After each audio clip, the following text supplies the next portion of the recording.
Hello guys, welcome back Rahul Pranay Studies channel. In this video, we'll cover next case from case material of family law for DLLB first semester. This case material referred by the Delhi University to the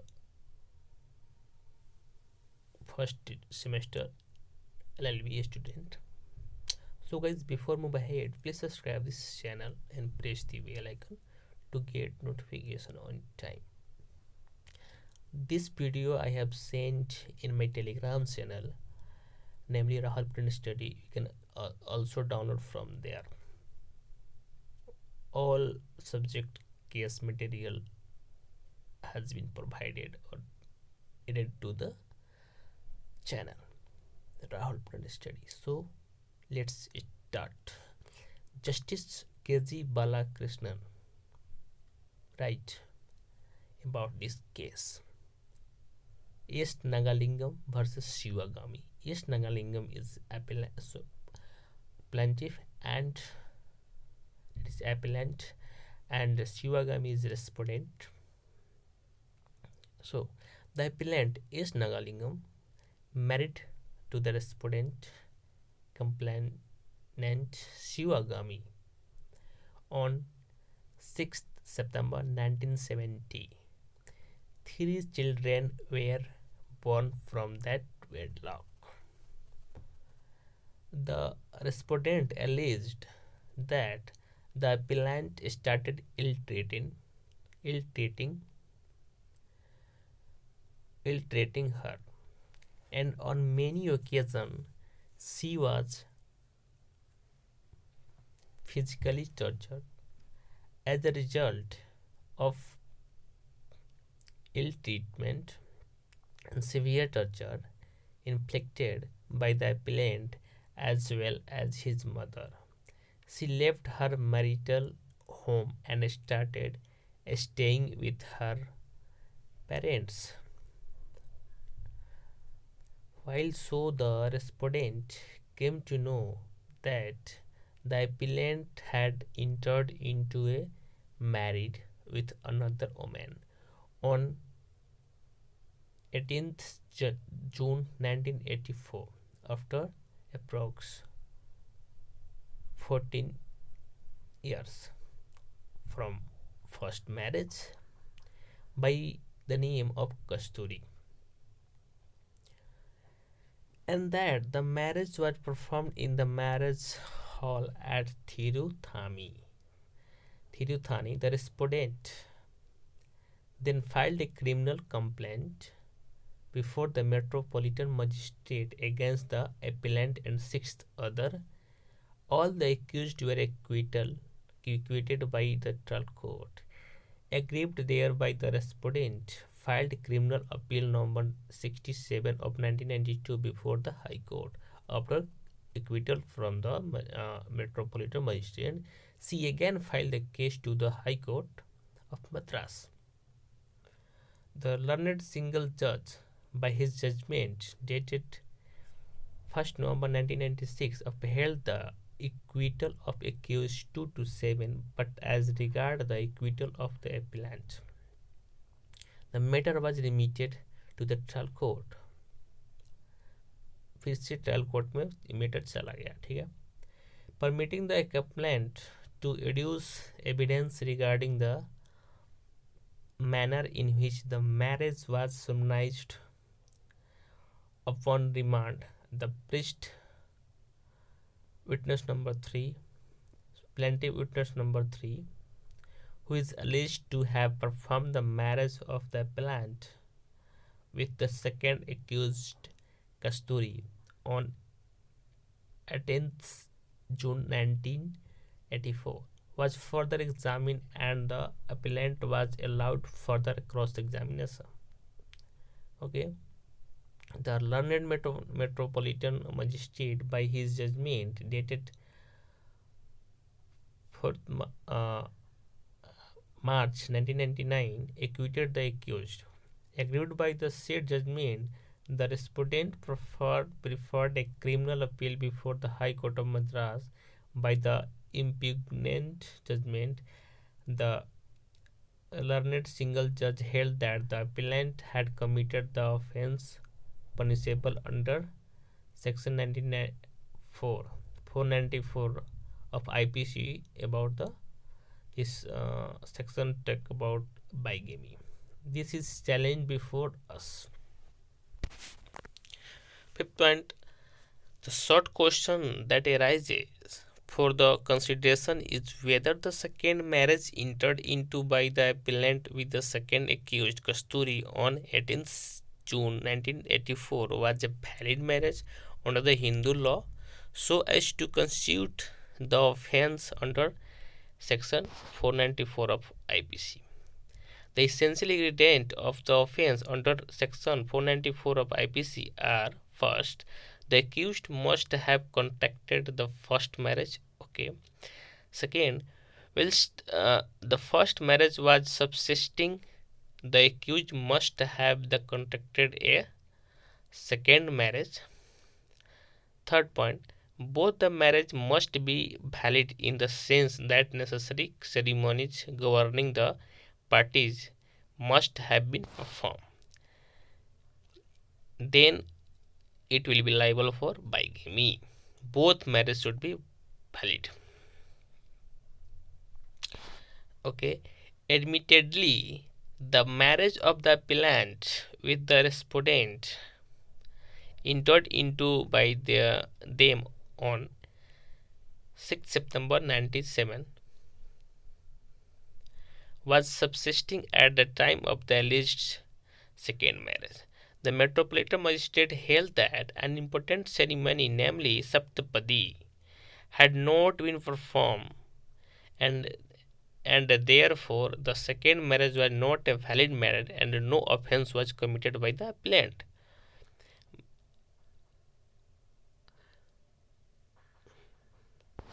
This is the result of appellant in the Metropolitan Magistrate. That's why he argued that the Metropolitan Magistrate argued that Saptapadi had not been performed while in second marriage. That's why he acquitted that accused. So the learned single judge, reversing this decision in appeal held that the parties are governed by section 7A of Hindu Marriage Act, as the parties are Hindus residing within the state of Tamil Nadu. This section especially for Tamil Nadu. You can also read this section in brief from Hindu Marriage Act Barrett. It was held that there was a valid second marriage and the appellant was guilty of the offence of bigamy.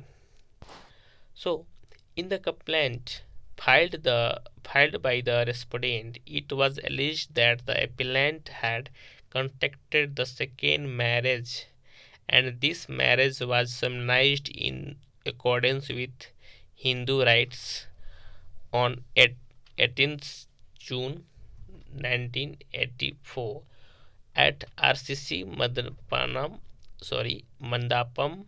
Thiruthani Devasthanam. To support this contention, plaintiff witness number 2 and 3 were examined. Plaintiff witness number 3 gave detailed evidence regarding the manner in which the marriage on 18th June 1984 was performed. Okay. The learned counsel of the appellant contended that as per the evidence of witness number 3 of plaintiff, it is clear that Saptapadi, an important ritual which performed part of the marriage ceremony, was not performed and therefore there was no valid marriage in accordance with Hindu rites. Okay, it is undoubtedly through that second marriage should be provided to be a valid marriage according according to the personal law of the parties, though such second marriage is void under section 17 of the Hindu Marriage Act having been performed when the earlier marriage is subsisting. The validity of the second marriage is to be approved by the prosecution by the satisfactory evidence. In Kanwal Ram versus Himachal Pradesh administration, all India report 1966 of Supreme Court, this court held that in a bigamy case, the second marriage to be proved and the essential ceremony required for a valid marriage should have been performed. It was held that mere admission on the part of the accused may not be sufficient. The question as to whether Saptapadi is an essential ritual to be performed came up for consideration of the court in some case. One of the earliest decisions of the courts in Priya Bala Ghosh versus Suresh Chandra Ghosh, 1971, Supreme Court, where it was held that the second marriage should be valid one according to the law applicable to the party. In that case, there was no evidence regarding the performance of essential ceremony, namely Tatta Homa and Saptapadi. In para 25 of the judgment, it was held that the learned sessions judge and the High Court have categorically found that Homa and the Saptapadi are the essential rites for a marriage according to the law governing the party, and there is no evidence that these two essential ceremonies have been performed when the respondent is stated to have married Sandhya Rani. It is pertinent to note that in para 9 of the judgment, it is stated that both sides agreed the accordance with the law prevalent amongst the party. Homa and Saptapadi were essential rites to be performed to constitute a valid marriage. Before this court, also the parties on earlier side agreed that accordance with the law prevailing among the Homa and the Saptapadi were essential rites to be performed for solemnization of the marriage, and there was no specific evidence regarding the performance of the two essential ceremonies. Case Lingari Ovulma versus L. Venkata Reddy, 1979 of Supreme Court, was a case where the High Court held that two essential ceremonies of a valid marriage, namely Datta Homa and the Saptapadi, taking 7 steps around the sacred fire, were not performed, and therefore the marriage was void in the eye of law. This finding was upheld by this court.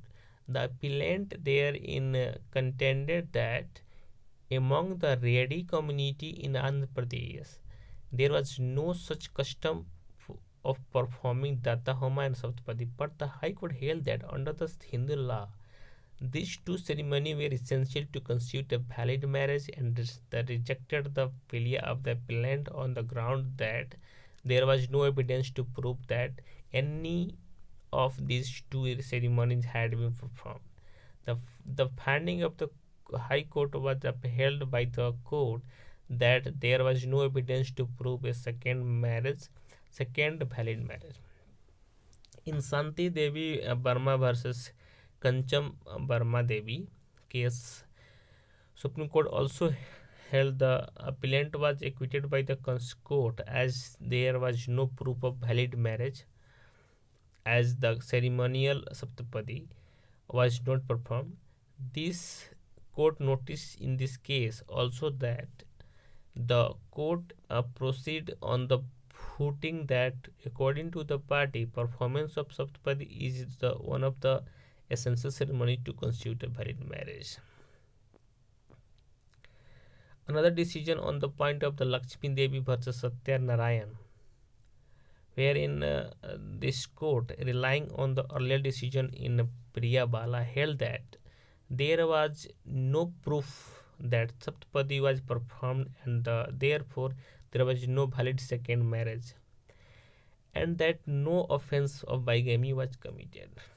Okay, in the aforesaid decision rendered by the court, it has been held that if the parties to the second marriage performed traditional Hindu from marriage, Hindu form of marriage, Saptapadi and Data Homa are essential ceremonies, and without there being the two ceremonies, there would not be a valid marriage.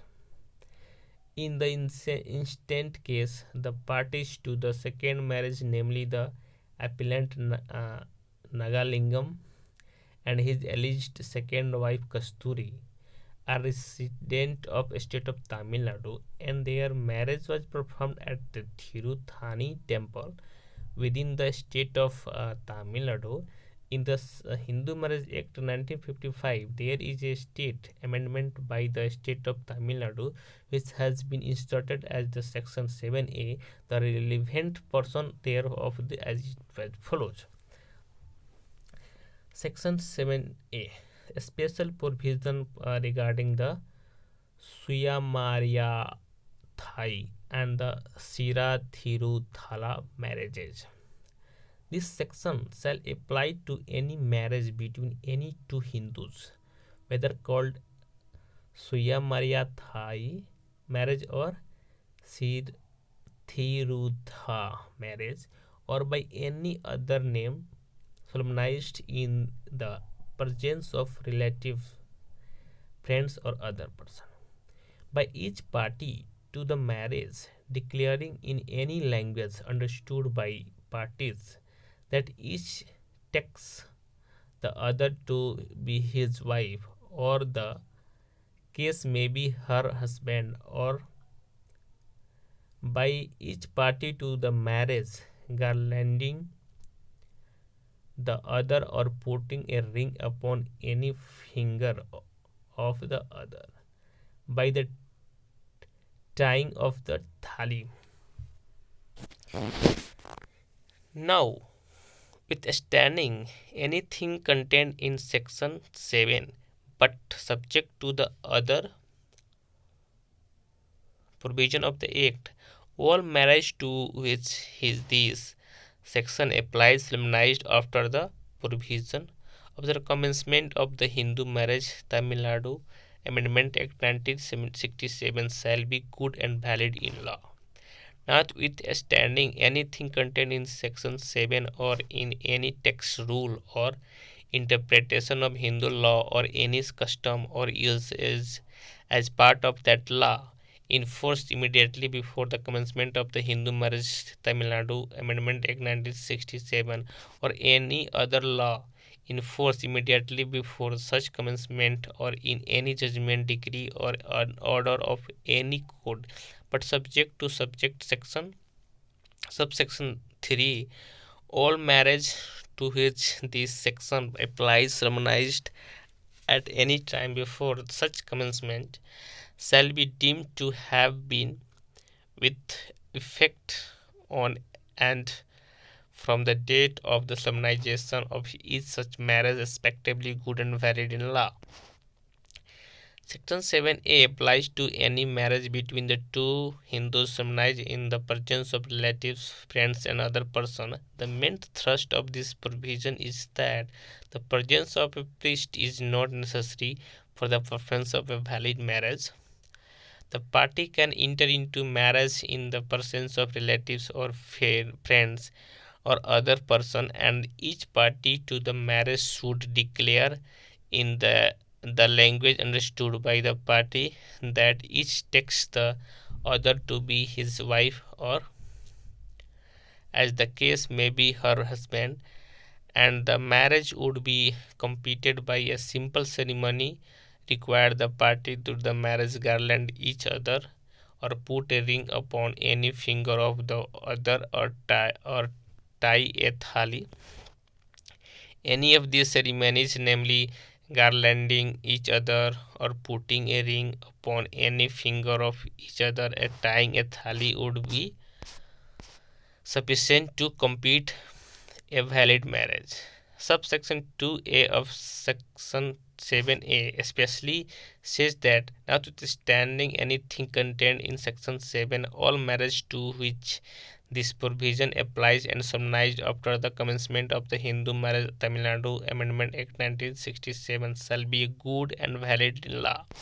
Subsection 2b further says that, notwithstanding anything contained in Section 7 or any text, rule, or interpretation of Hindu law, or any custom or uses as part of that law in force immediately before the commencement of Hindu Marriage Act Tamil Nadu Amendment Act 1967, or in any other law or in force immediately before such commencement in or in any judgment, decree, or order of any court, all marriages to which this section applies solemnized at any time before the commencement shall be deemed to have been valid.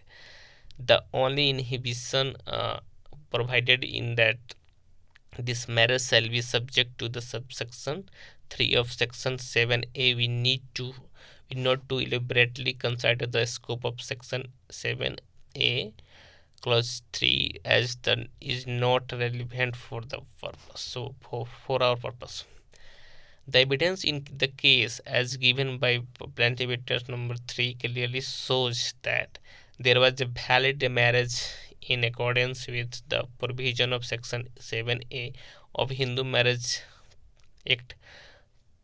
Plaintiff witness number 3 deposed that the bridegroom brought the Thirumangalam and tied it around the neck of the bride, and thereafter the bride and the bridegroom exchanged the garland 3 times, and the father of the bride stated that he was giving his daughter to Kanyathan, Kanyadan, which is Kanyadan, to Kanyadan on behalf and in the witness of Agni Devi, and the father of the bridegroom received the and accept that the Kanyadan.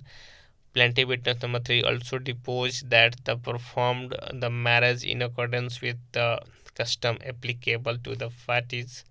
So, under the such circumstances, the provision of Section 7a, namely the state amendment inserted in the statute, are applicable, and there was a valid marriage between the appellant and the Kasturi. Okay. Moreover, neither the complainant nor the appellant had any case that for a valid marriage among the members of a community to which they belong. This ceremony of the Saptapadi was an essential one to make it valid marriage. But Section 7 of Hindu Marriage Act says that Hindu marriage may be solemnized in the accordance with the customary rites and the ceremonies of either party thereto, and where such rites and ceremonies include the Saptapadi, that is the taking of 7 steps by the bridegroom and the bride jointly before the sacred fire, the marriage becomes complete and binding when the 7 step is taken. Okay, Saptapadi was held to be an essential ceremony for a valid marriage only in cases where it was admitted by the party that, as per the form of the marriage applicable to them, that was an essential ceremony.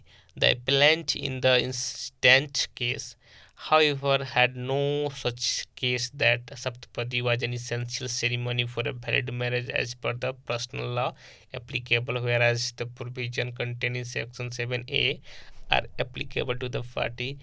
In any view of the matter, there was a valid marriage on 18th June 1984 between the appellant and the second accused, Kasturi.